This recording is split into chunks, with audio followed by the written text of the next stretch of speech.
Hi, everyone. Thank you for everyone for coming in today. We're just going to be waiting for a minute or two before everyone else comes. Been expecting a large crowd today. So we're going to have everyone muted just for now. But if you do have any questions, please feel free to raise a question in the chat or raise your hand, and we'll get to your question as soon as possible.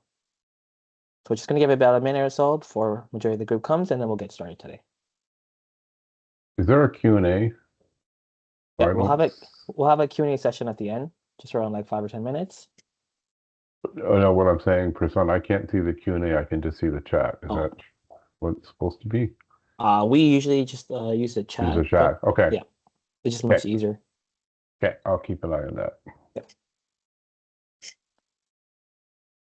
Okay.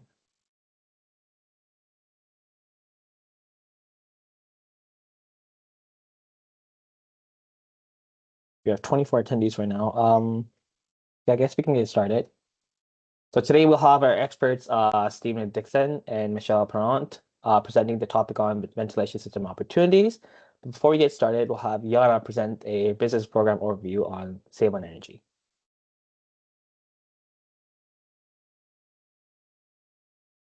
Yep, you can, next slide. Good morning. Good morning, everybody.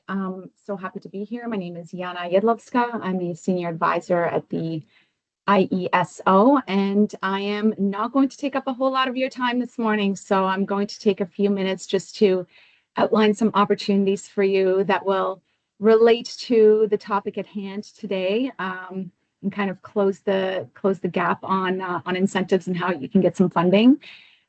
So the IESO, Independent Electricity Systems Operator, who are we? So we are the ones that are operating the electricity grid in Ontario. We're responsible for many things, but part of it is demand side management programs. So ensuring that folks such as you, anyone connected to the grid, can take some opportunities to reduce the demand on our grid. And we do this through incentivizing you with financial means. Next slide. So just really quickly, the energy supply, you may have seen this already, but we've got some projections that the electricity consumption is on the rise in a big way. So by 2050, anywhere between 60 to 70%, we're projecting an increase on the electrical grid. And this is why we're here. This is why these programs and these projects are so very important to Ontario, making sure that we can continue to deliver the electricity and keep the lights on in the future. So just want to outline something that's brand new. I think we finalized some of these arrangements just in the last month. So there's going to be a new role for LDCs, your local distribution companies, in the coming years. So they are going to be working with us on Save on Energy programs, and they are going to be there promoting and helping customers such as you with the application process. This will vary across Ontario. So some LDCs have signed on to this program, some have not. But this is just to give you a heads up that if you're in one of these regions where your local distribution company, like Toronto Hydro, Electra, there's so many of them, if they have signed on to this program, then they might be reaching out to you. And vice versa, you can also reach out to them if you have a good contact there to discuss some of these opportunities. Next slide, please. So the Save on Energy brand has a whole suite of programs. I'm not going to go into details here, but essentially they are suited for small businesses, for large businesses. They are set up in very different ways. Some are quick incentives through prescriptive measures. Some can be a little bit more complicated with custom measures and custom calculations. And there are some incentives available for capacity building within your organizations. So essentially, this is just to outline that we have a whole lot of programs out there for energy saving projects. I'm going to just mention a few of them. In general, all of our programs are incentive-based, not rebate-based, which means that you have to submit an application before you start your project and get approval. Once you get the approval, you can go ahead and implement the project. And then upon completion of the project, we will issue you an incentive. So that's the big thing to remember here is if you're doing a project, please let us know before you start it. That is imperative. Next slide. So I'm just going to outline 3 programs that I think would be really fitting, especially what we're talking about here today, ventilation systems. So there is the retrofit program. If you're going to be making any modifications to your ventilation system, this is a great, very versatile program available to you. It's eligible for any business at all, and there's a cost sharing basis of 50% of eligible costs is what we can pay up to. There's an incentive rate, 20 cents per kilowatt hour, depending on what kind of energy savings you're going to be getting from your system. And we're talking about motor replacements, implementing a variable frequency drive, optimizing your system in any way, adding an energy management information system or building automation system to optimize your operation. So anything like that is eligible through this program. Next slide. We've got the expanded energy management program. So this is a fantastic way to build capacity within your organization. So energy manager funding is available now, up to $100,000 a year, 50% of the person's salary, up to $100,000 a year. So that's one potential under this program. Sorry, just to go back. Sorry about that. No, that's okay, Michelle. The second part of this program is strategic energy management training. So this is where we have a stream of coaching available for you, and it is a 2-year program and fully funded. It would be a free program for you, where there are performance incentives available as well. So not only is it free, but there are some additional yearly incentives that you could get through this program. And then energy management information system, if that's something that you're interested in, dashboards, metering, a way to see the data of your facility and or your processes, we've got funding there for you up to $250,000. And lastly, I know this is a flurry of, a lot of information here, but lastly, we're really excited about this one. It's a new industrial program. It actually launched this morning as of 9 a.m. So you're going to be the first ones to hear the new name. It's called Accelerate program. And this is meant for the large projects. So ventilation systems in your facility, if you're an industrial customer, if you are a municipal, institutional, healthcare, any of those customers, if you've got a large ventilation system, we're looking at 600 megawatt hours of savings minimum. If that kind of scale of project is something that you're going to be looking into, this program is for you. The incentives are much greater than that of the retrofit. So this is at 30 cents per kilowatt hour.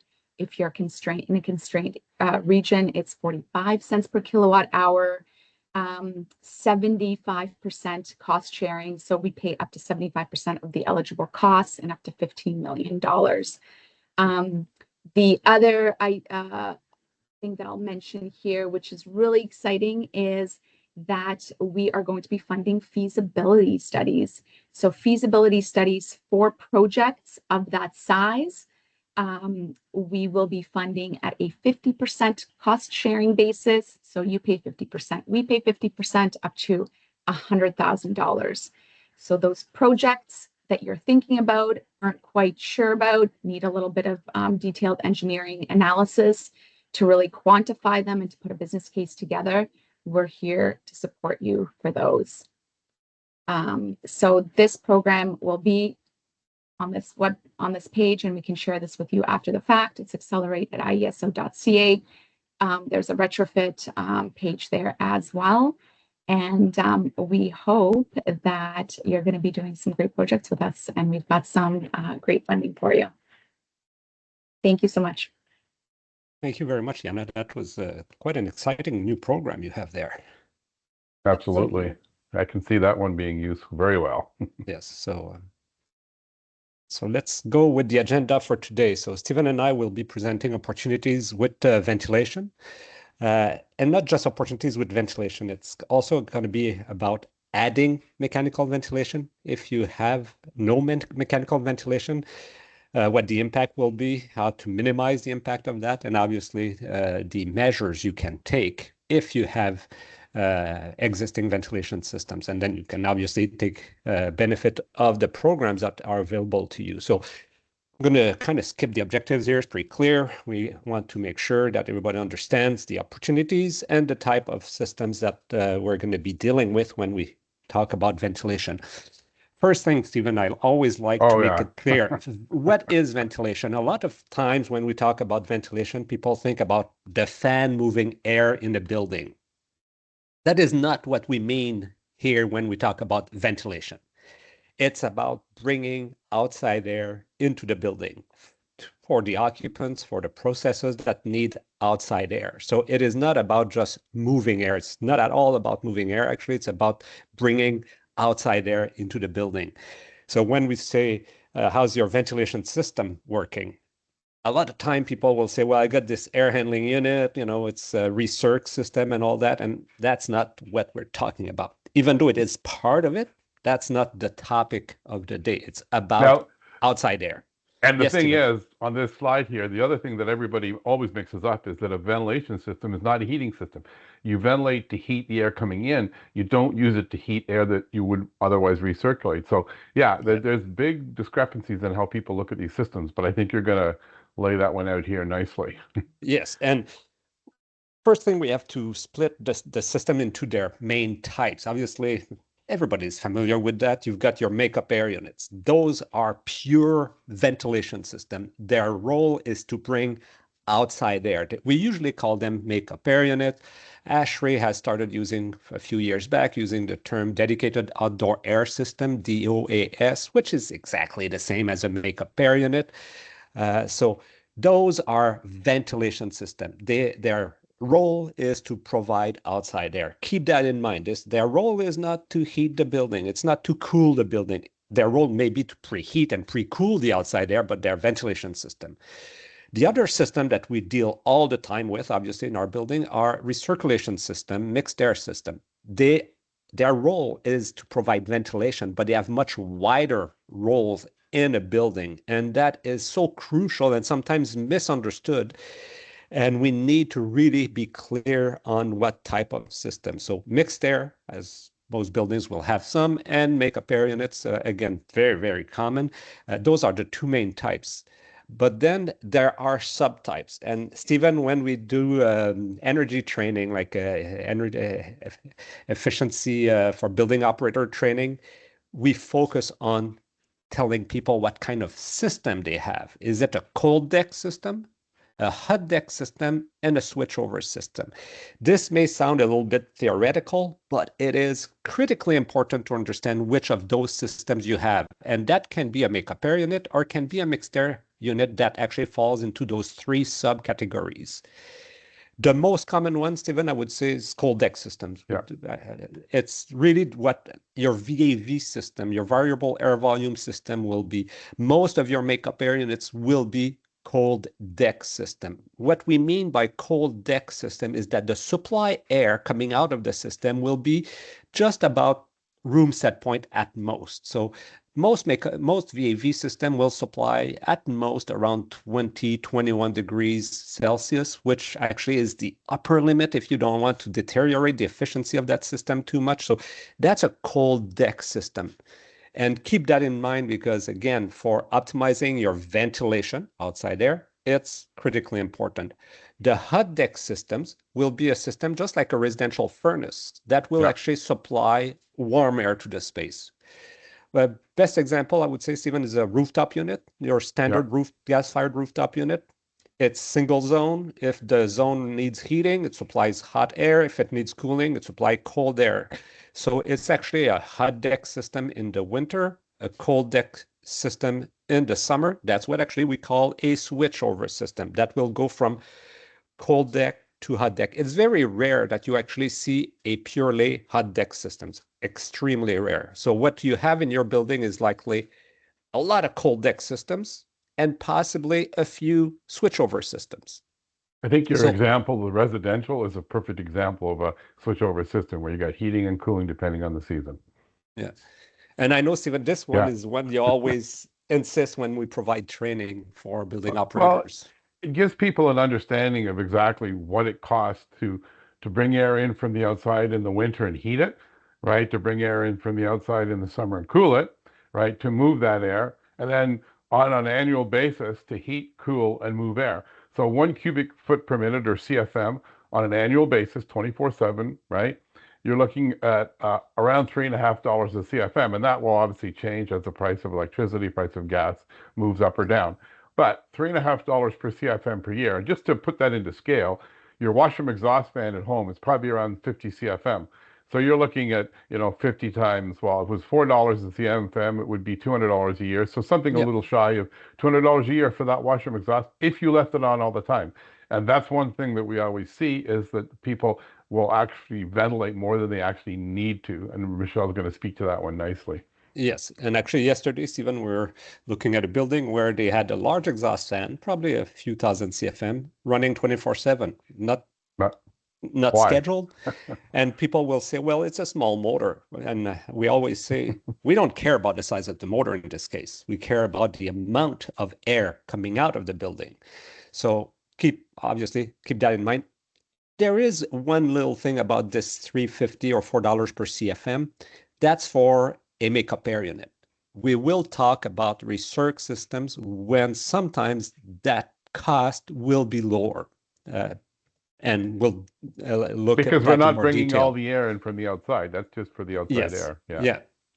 So quickly, we won't spend too much time. If you got a building and you don't have mechanical ventilation and you need to add mechanical ventilation, you have to be very, very realistic here. It's likely going to increase your energy use. If somebody says, oh, it's not going to increase it, that is the best possible scenario. And you would have to make a lot of different other measures to compensate for the fact that you're adding mechanical ventilation. So it's likely going to do that. It's also likely going to make your building drier. Outside air in the winter, even if it's 100% relative humidity outside, is really, really dry. Outside air, I said in the winter, it's like if you're in the desert and you're bringing air into your building, it's really dry. So it will get your building drier unless you add humidification. So you got to be conscious of that. And usually when you do add mechanical ventilation, it's to resolve air quality issues. So I'm not saying don't add mechanical ventilation. It's usually something you do because you want to improve air quality. You want to, if you've got mold issue, you get a bunch of different reasons why you want to add mechanical ventilation. But it's rarely, if ever, to reduce energy use, because it's going to go the other way. Obviously, if you do want to at least, maintain your current cost, you need to look at the infiltration. You add mechanical ventilation, you don't want to increase your costs, you will have to reduce the infiltration rate in your building. Mechanical ventilation will help doing that when you pressurize slightly your building, but often it's not sufficient to really control infiltration. You should not rely on mechanical pressurization to control infiltration. You should rely on envelope measures to reduce infiltration. And So seal the leaks and control the ventilation. Yes, exactly. And so it's interesting because the way to mitigate that would be a heat recovery ventilator, as you're going to talk about now, right? Or an energy recovery ventilator. And the reason many people put these in is for air quality, right? It's not for an energy efficiency. They put them in to improve air quality. So how do you go about if you need to add ventilation? And we're going to talk about sizing of systems later on in terms of ventilation. We're using ASHRAE 62. But what are the physical equipment you can put? Well, if you have really small spaces that you just want to add efficient ventilation, there are now small heat recovery ventilators that are actually very efficient. The one you see on the screen at the top can have efficiency above 60, 70% recovery rate. You do usually have to have two of those. It's kind of reverse flow heat recovery device where one unit pulls air in while the other one pulls air out for a given amount of time, and they reverse cycle. But again, this is for small spaces. So if you've got many spaces, you would have to add a lot of those systems, but they are very efficient.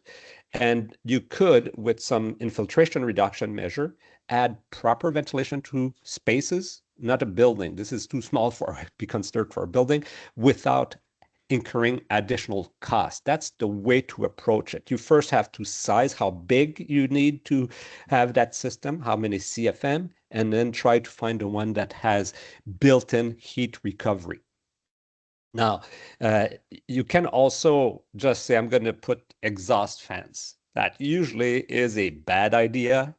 If that's the only thing you can do to improve air quality, yes, you could do that, but it's really to be avoided as much as possible, because now you will incur much higher costs. So I'm not going to read all of what's in that slide, but I like the point number 9, to be avoided as much as possible. The other approach we see a lot in mid-sized buildings, mid-tier buildings, brick and beam type of buildings, is to add rooftop units and then do all of the duct work outside. So the rooftop units that are added can be mixed air system, can be makeup air unit. There are significant drawbacks to that, maintenance being one of them. It's usually systems that are much more difficult to maintain. All the ductwork is usually outside the building, as you see on the picture. And the one thing that is not mentioned in the slide that I see all the time is how you have to duct the air to the unit. So you have the ducting going to your unit, and there's something called fan system.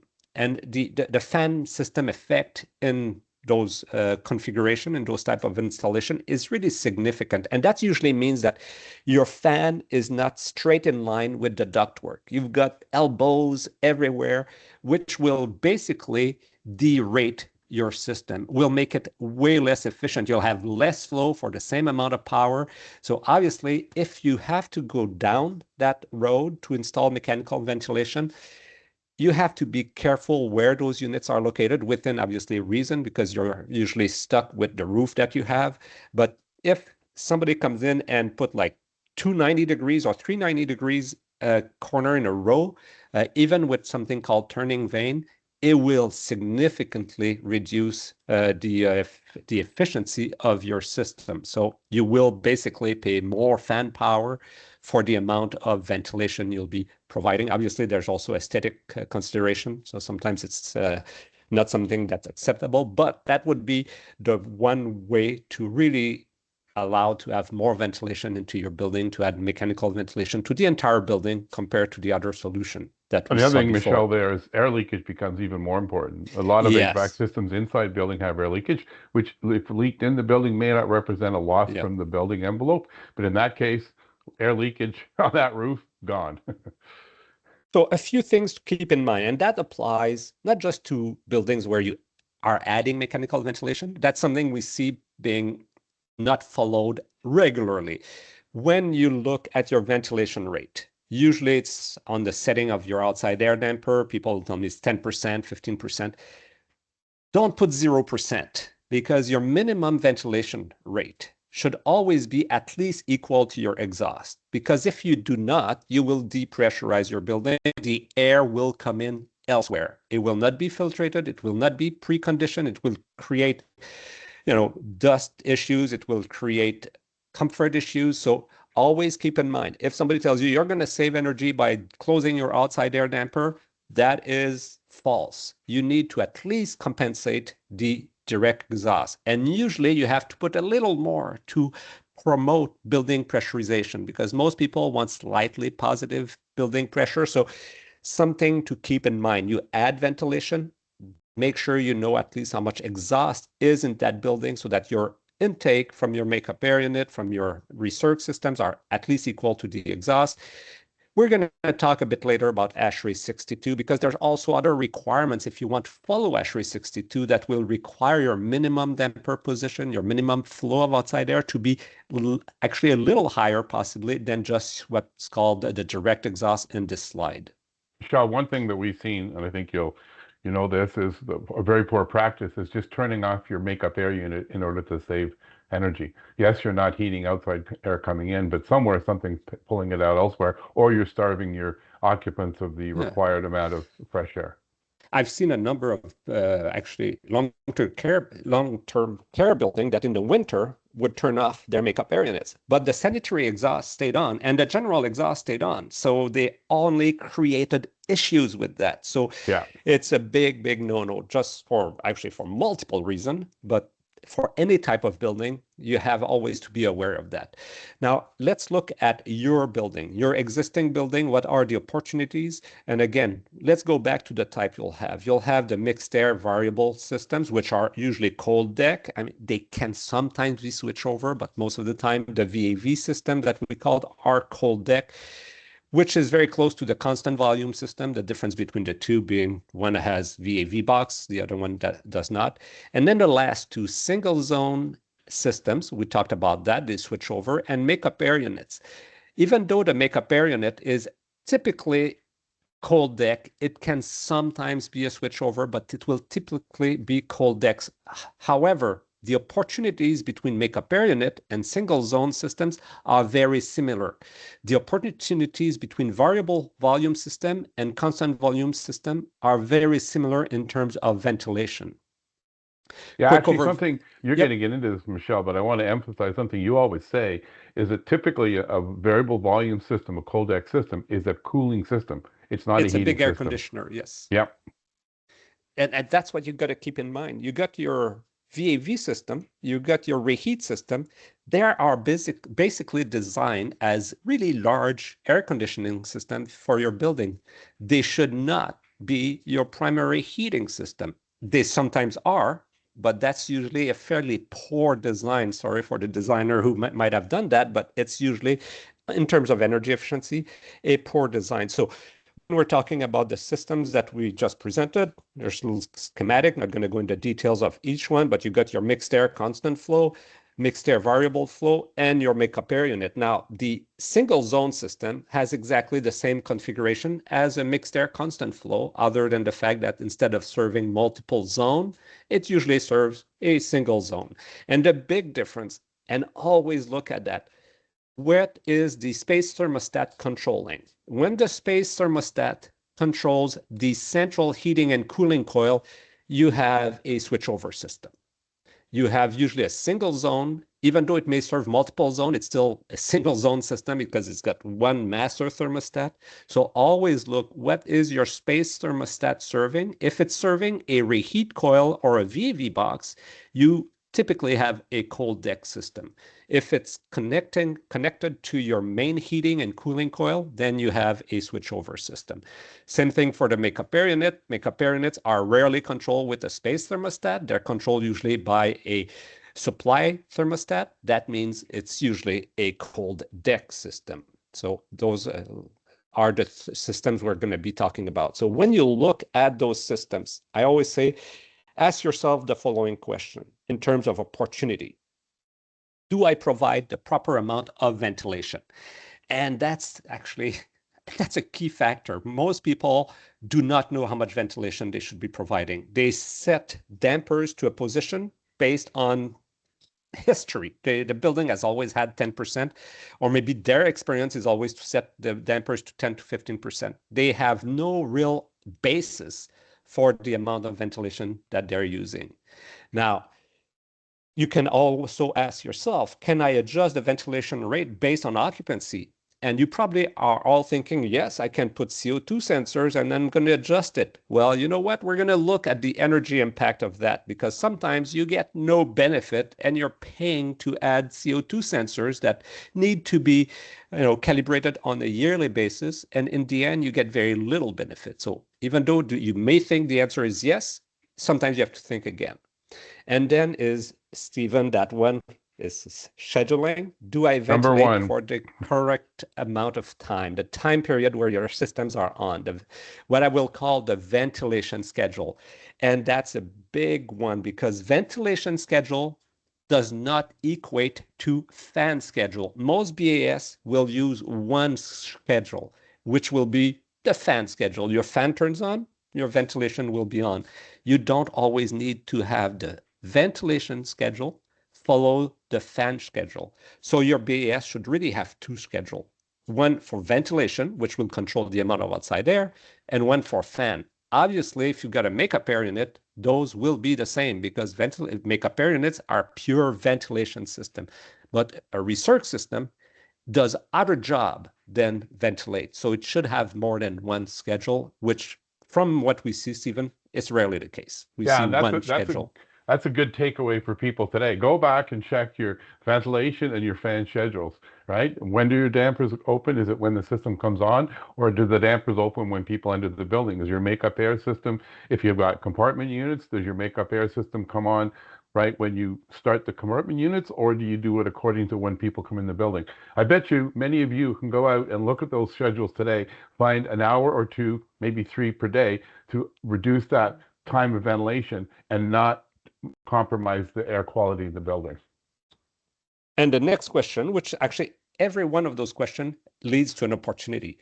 Do I supply at the optimal temperature and pressure? And from, again, the experience we've seen in many buildings, the answer is usually no. The optimal temperature and pressure is critical in the performance of the recirc system, of the multiple zone cold deck system. And that's often an opportunity that you can benefit from by optimizing that. Is the humidification set point optimal? That actually applies a little less because so many humidifiers are just not functional. But if they are, that can be quite the energy user. And actually, Stephen, the issue we have is not just the set point, is the calibration of the humidity sensors. That is often as big of an issue as the actual set point itself. Exactly. Yeah, that's the worst sensor. Actually, you skipped over the heat recovery there, but it is the last thing. It is the last thing you want to look at, though, because you want to make sure you get your ventilation to where it needs to be, and then whatever air you have to heat, right, and then eject or exhaust in the building, can we do heat recovery on it? And build your business case for heat recovery on the required ventilation, not wasteful ventilation. So you might have thought, yeah, I can answer yes to all of those questions, but now we're going to take a step back. So you got a cold air system, a cold deck mixed air system. Your VAV system is the best example. Do I provide the right amount of ventilation? What you see on the slide, the top right picture, is how much air would go through a damper for a given percentage of rotation of the damper. When somebody tells you that their ventilation system has 10% minimum outside air, they refer not to the amount of outside air, they refer to the damper rotation. If you look at this graph, it will actually have multiple lines. Those are for parallel blade dampers. And each damper, just like a valve, has what's called a damper authority. And most of our dampers will have fairly low authority, meaning that probably they're fairly large for the size of the system so that they can provide a lot of economizer, free cooling. So let's say you're on the blue line, the dark blue line here. For 10% damper rotation, you actually have 20% outside air. And Stephen has actually developed a little tool that we will share with you at the bottom, that if you enter the temperatures, it will, which is the return temperature, the outside air temperature, and the mixed air temperature, it will provide you what is the most likely percentage of outside air, which is more reliable, especially if you do that during the winter period when there's big difference between the return air and the outside air, than what your damper rotation would provide you. I saw one case we did recently where the damper rotation suggested 10%. That's what the BAS screen said. We did the calculation, 39% outside air. Yeah. Way too much. So don't rely on percentage outside air being defined by the rotation of your damper. You need to either measure it with an actual flow meter, or you actually can use the tool that Stephen has during winter condition. As long as your temperature sensors are correct, it will give you a very good idea of, do I provide the amount of outside air that I think I should be providing? Then we're going to talk about ASHRAE 62, which would confirm, do I actually have the proper amount of ventilation? Now, can I adjust the ventilation rate based on occupancy? Well, we said yes, we can adjust, but you know what? Think again. you can never go below exhaust. So if your minimum is 10%, and that provides you 1,000 CFM, and you got a 2,000 CFM exhaust fan, well, you know what? Demand control ventilation will give you a big fat zero savings. So think always completely, think system-wide when you think about adjusting ventilation rate. The other thing for cold deck system, and this one is crucial and is always forgotten for heat recovery and demand control ventilation. A cold deck system, which is recirc, it recirculates 90% of the return air, is a heat recovery system by design. It will take the warm return air, mix it with the cold air, and then you cannot supply above, let's say, 20 degrees. So that means your minimum outside air is not driven by how much outside air you need for occupants. It's driven by how much outside air you need to quench that warm return so that it's not too hot to go in the supply. So most of the time, CO2 sensors and heat recovery coil for cold deck mixed air systems that run below, let's say, 15% outside air will provide you minimal savings in terms of heating. They will provide you some savings in cooling, but very minimal savings in heating. So when you think demand control ventilation, I've got a cold deck system, it will be minimal in terms of savings for most of your system. And that will also apply for your reheat system. The constant volume reheat systems are also subjected to the same limitation. It's a heat recovery system by design where you quench the return air with outside air, which will limit how low you can go with your minimum outside air damper, making the demand control ventilation almost useless for those type of systems. Also makes heat recovery almost useless for those type of systems. Many times, Stephen, we've seen those systems being bypassed all winter long. And people say, we've got this heat recovery heat pipe or heat wheel, and it's bypassed all winter long. Well, how come? Well, because it should never have been installed in the first place. And that brings us to this point, Stephen, that when do I ventilate for the correct time period for a cold deck mixed air system? Not usually. Usually, exactly.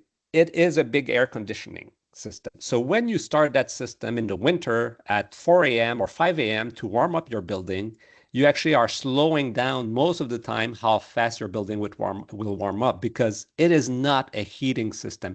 You may have reheat coil in there. If it's a poor design and all you have to heat your building are the reheat coil, then yes, you do have to start the fan at 4 or 5 a.m. But as Stephen said before, you have to have a ventilation schedule to make sure that at least during this warm-up period, you will run with zero outside air. There's nobody in the building.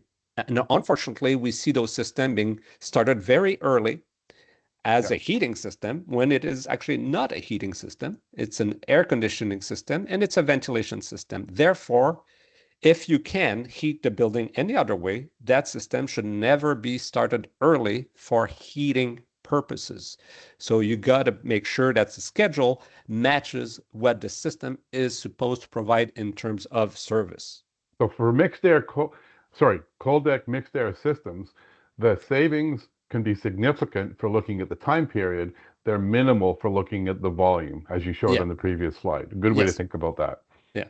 So you can avoid starting that system early, so you will get a lot of savings because you can run, like you said, Stephen, you can cut 2-3 hours out of the operation, and that will apply to makeup air units. Makeup air units are multiple zone cold deck systems. If they serve many compartment unit, why would you start that system at 5 a.m.? That system should always start when the building gets its regular occupancy, not that 1% that gets in at 5 a.m. When the bulk of the people come into the building, you can start that system. So 7 a.m. You may have to start compartment units earlier if they have reheat coils and it's your only source of heat for the building. But the makeup air unit should be started only when occupancy starts because and that you'll get very significant savings because it's a ventilation system. It is not a heating system. And lastly, Stephen, we talked about that. Can heat recovery be used on those cold deck mixed air system? It is very questionable. at best. Also, Because we they're have cooling systems. Go ahead. yeah, we have 50 minutes left for our Q&A session, and we also Okay. have a few questions to get to at the end. Just Okay. reminded. Yeah. Now, very quickly, thank you, Prasanth. So do I supply the air at the right temperature and pressure? So if you have a DDC system, fully DDC system, you can actually reset both the supply pressure and the supply temperature so that you only use what is required to meet the demand of the zone. If you don't have that, both of those should be reset. The one thing you have to remember about supply temperature and supply pressure, if they are constant, it is almost always suboptimal.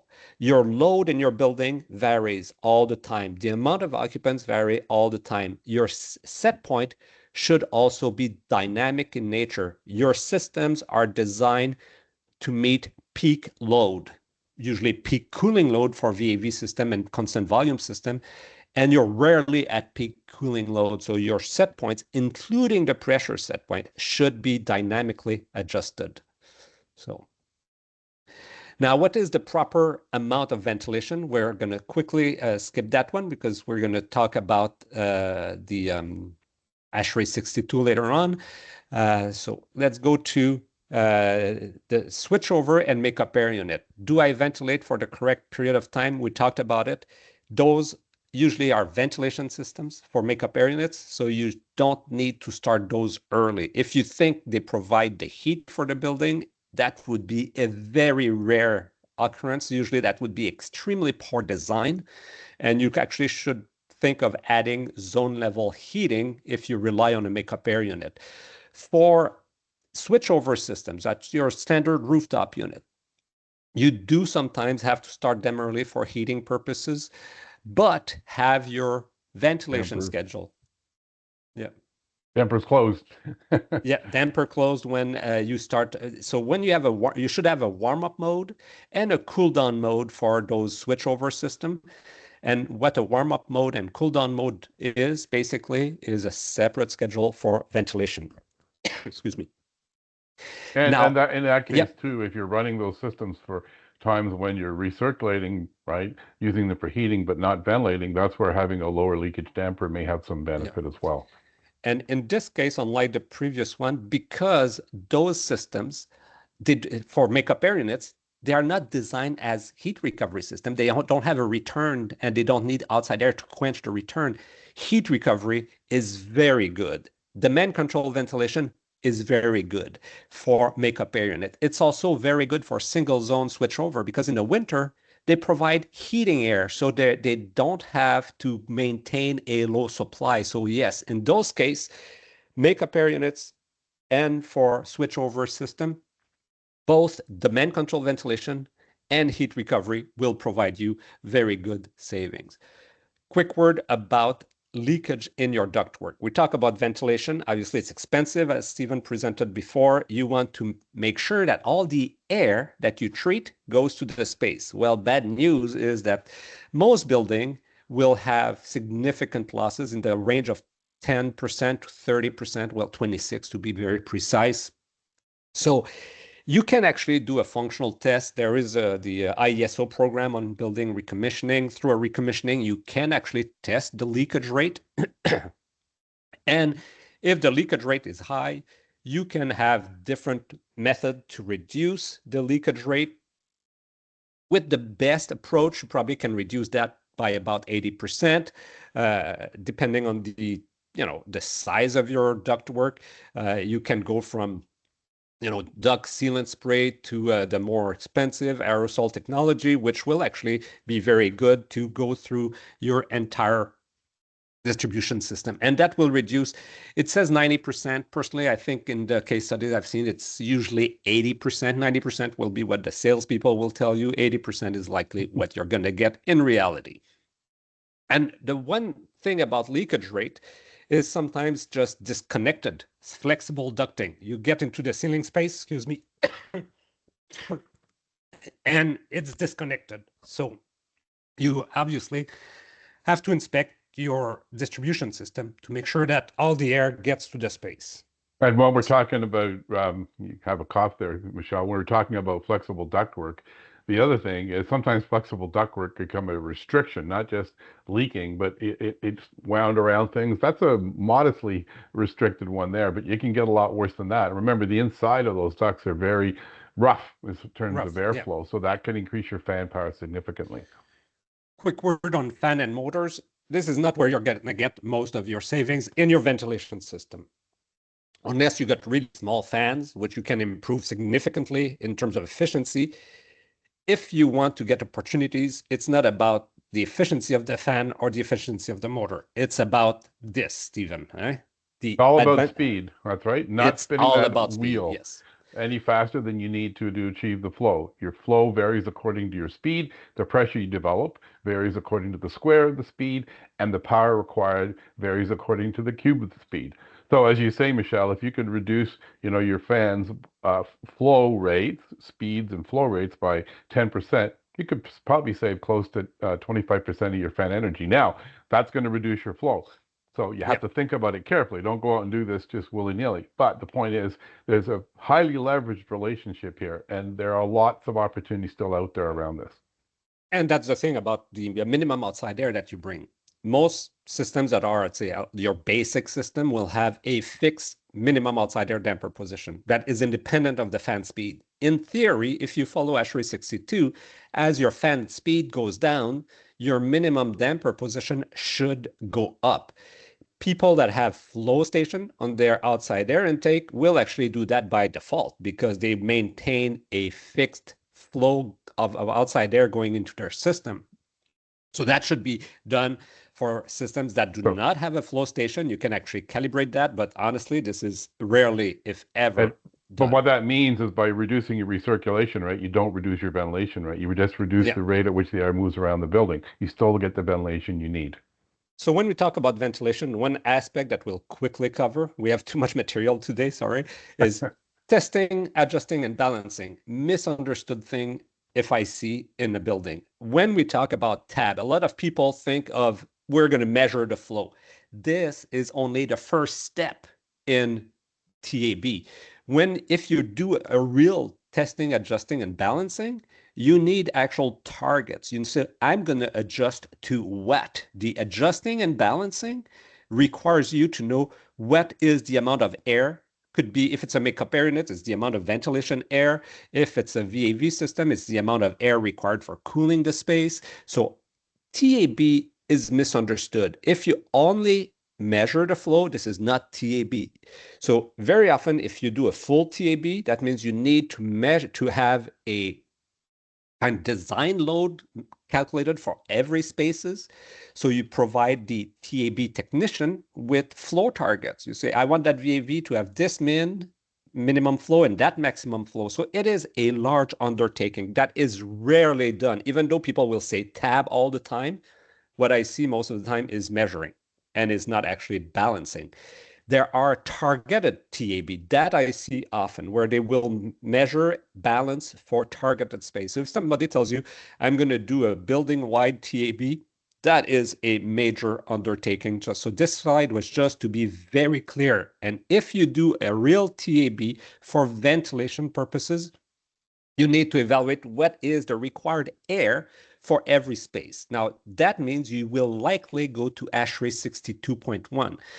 In ASHRAE 62.1, you have two required amount of air for every space. One is the amount of air per square foot, typically 0.06 CFM per square foot. And then you have the amount of air per person, which typically will be 5 CFM per occupant in an office building. And you add the two together and that's it. That's how much outside air I need.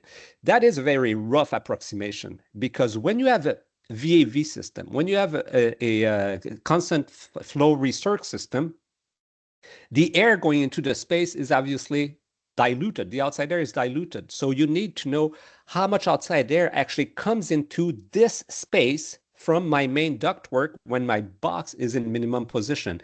That is what's called the critical zone method in ASHRAE. And it's only used in design, but be very careful. You say, I'm meeting ASHRAE 62.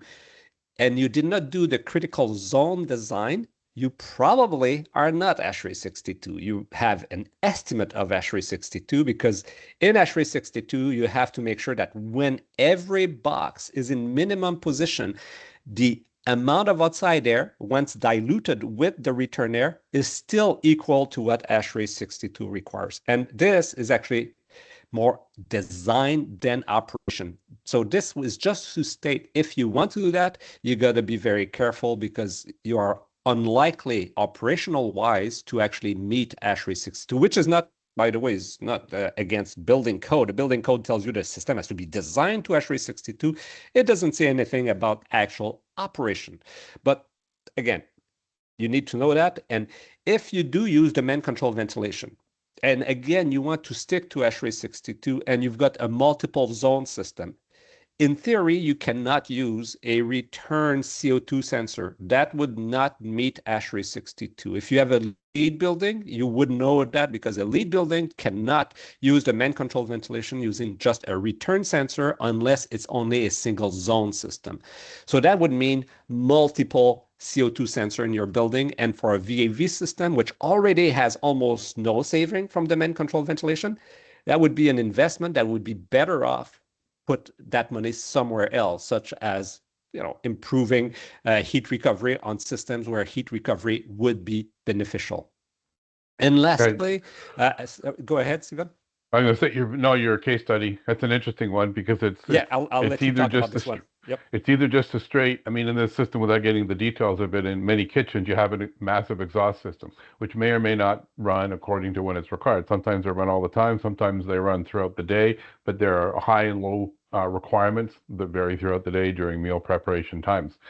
The other thing is in a kitchen, you may have makeup air to the kitchen, which is partially conditioned and carefully directed to make sure you don't discomfort the people operating in the kitchen. Or you may have no makeup air. It may be drawn from the dining room in a kitchen, right? And then indirectly, basically being made up by whatever air handling systems you have and ventilation systems you have in the dining room. Ideally, you do want to have flow from the dining room into the kitchen to prevent odors from moving into the dining room. At the end of the day, these systems offer a lot of opportunity. So demand control ventilation in kitchen makes a whole lot of sense, right? Looking at temperature and smoke or opacity above the work surface and modulating both the makeup air and the exhaust system. So your exhaust system you would modulate, but then you have to ask the question, how do we modulate the makeup air system? We don't have one. Maybe we need one at that point. Maybe we end up with a much better space.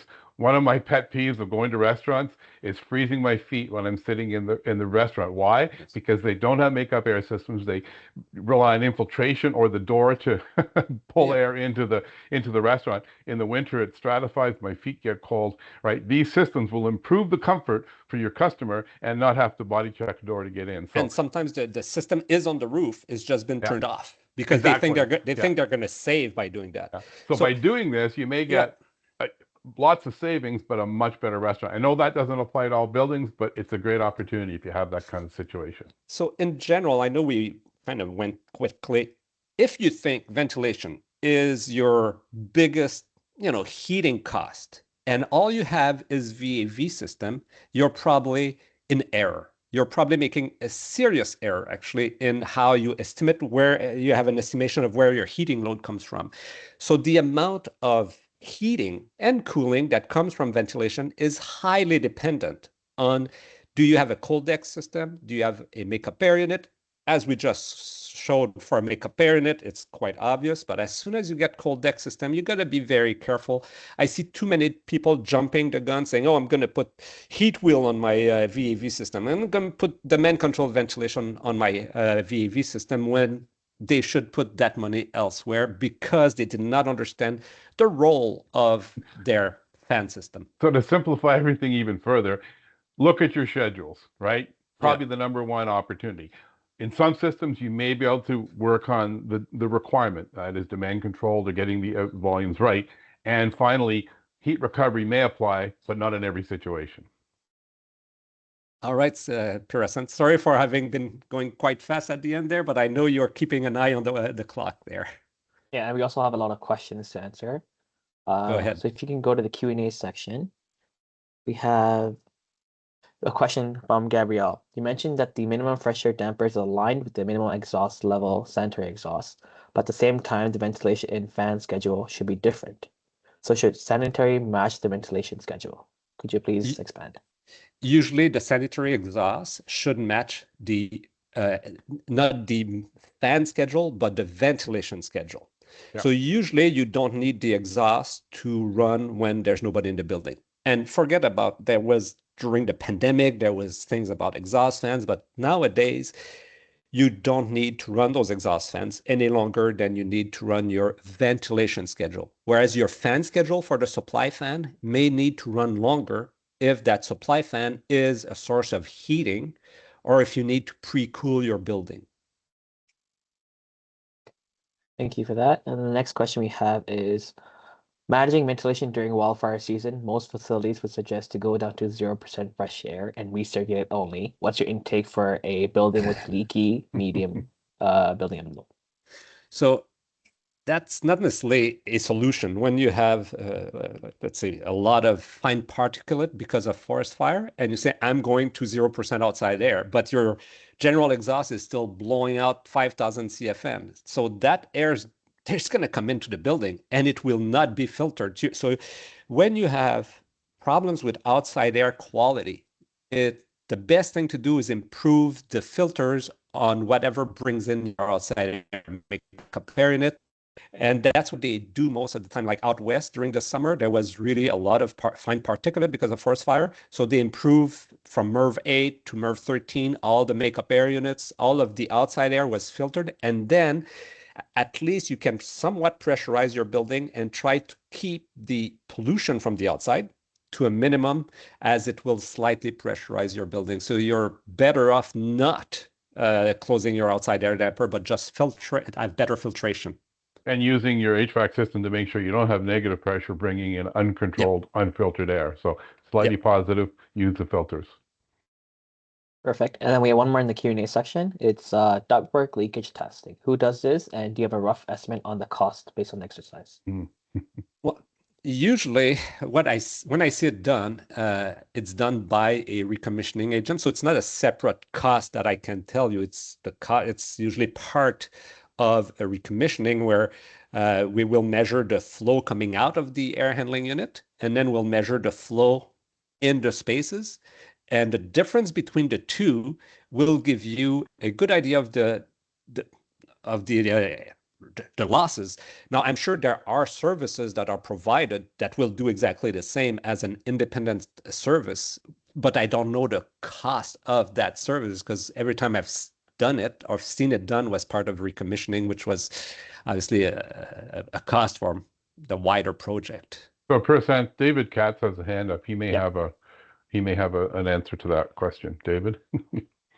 Well, I have a hand up only because I learned from Poppy, which is a company that did testing. During COVID, there was massive overventilation in order to keep the buildings, 5 people there. Yeah. So the ASHRAE 241, which I saw at the ASHRAE meeting, is a new standard that deals with infection control, etc. And the people in the US have found many buildings overventilating. And that's where the energy savings are, and they're offering it here. They're doing malls, they're doing big buildings. So I just was saying, first, would it apply to save on energy if we show before and after, and we show this overventilation was, not programmed properly, would that get the savings, or should it be possibly under the EPP? So in this case, I'm always worried when somebody tells me it comes from the US. I have nothing against the US, but there are savings from cooling. And overventilation on a VAV system will provide you savings in cooling. But when you have a heating-dominated climate, the savings will be very insignificant in heating. So you got to be very careful. So for buildings where there are makeup air units that are overventilating, or really very strong overventilation on a VAV system, you will get some heating savings. You will always get cooling savings because a cold deck system will get cooling savings when you do that. But to answer your questions, and I have discussed that before with IESO, yes, you can get benefits if you include that as a recommissioning measure or as part of the EPP. but it has to be demonstrated savings, not just that you reduce the ventilation, because like I said, if you go from 15% minimum outside air to 8% minimum outside air on a VAV systems, your savings are likely going to be minimal. Okay. Because of our lower cooling savings. The same thing, we had a debate at ASHRAE between filtration and ventilation, and each one costs money. Yes. Even the new Blade Air filters that LESO is, you know, we waste so much energy. But thank you. I'll be in touch. I can share the information on the IAQ test from Poppy with you. Yeah. Thanks so much, David. Is there any other questions while we wrap this up? If you have to raise your hand or just message in the chat. And Prasant, we'll send out, in addition to the slides, if you want, or it may be already posted on the Save on Energy website, that ventilation or the economizer calculator that Michelle highlighted, a little spreadsheet. So somehow we'll make sure it's available to people too. Yeah, so I know a few people have asked this already, but yeah, this recording and the slides will be posted online later this week. But it seems like there's no more other questions, so we'll just wrap this up. Yeah, you can reach out to the content on the Save on Energy training and support link right here in the slide. And then the following slides, you'll see some incentives for some other programs and courses. And if you can just go to the second last slide with the survey, Michelle. Yeah, up, previous one. Previous slide, yep. So there'll be a survey sent shortly, maybe within an hour or so. It takes around 2-3 minutes. It gives us a lot of feedback and just helps us a lot with curating our next sessions. It helps Michelle, Stephen, and I just make better sessions for you guys. So just please take 2 minutes to answer the survey, and that'd be really appreciated. Thank you so much. Thanks, everybody. Yeah, thank you, everyone. Thank you. We'll stick around for just a minute for any other questions. If not, we'll see you for the next time.